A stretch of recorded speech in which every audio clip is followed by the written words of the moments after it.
สวัสดีค่ะไอบิวบอง อันเกือบไอายอยู่ใส่อีหล่ะคือว่าบ่เอาแล้วกลับไปอ้อยไฟเราได้ละไอาย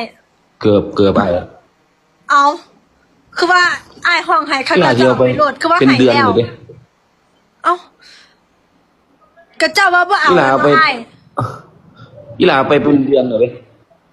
เอาก็ไอายว่าบ่เอา เอามาคืนให้ได้ เราจะสิทวงตอนนี้ไปแล้วเอาไปอ้อยไฟแล้ว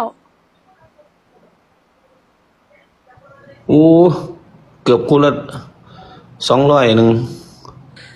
เอาก็ตอนแรกก็ว่าไป อย่า ถาม เฝ้าอ้ นะ อยตัว ที่อยู่ อย่า แล้ว ตัวอ้อยซะ ถามหาที่อยู่ว่า เอามาคืน โอ้ หน่อยซะ เดี๋ยวก็ไปคือได้บิวบองเซตให้สะอาดว่าซั่นเนาะเอาผู้ใดรู้จักไอบิวบองบอกแล้วที่อยู่ให้ในเด้อว่าซั่นบ่มีที่อยู่กับเอาไปอ้อยไฟแล้วละ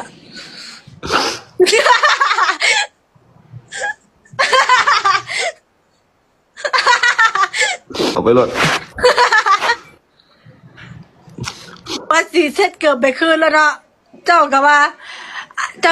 อย่างก็ไม่ต้องเอามาคืนว่าสันให้ไปลายแล้วว่าสันเด้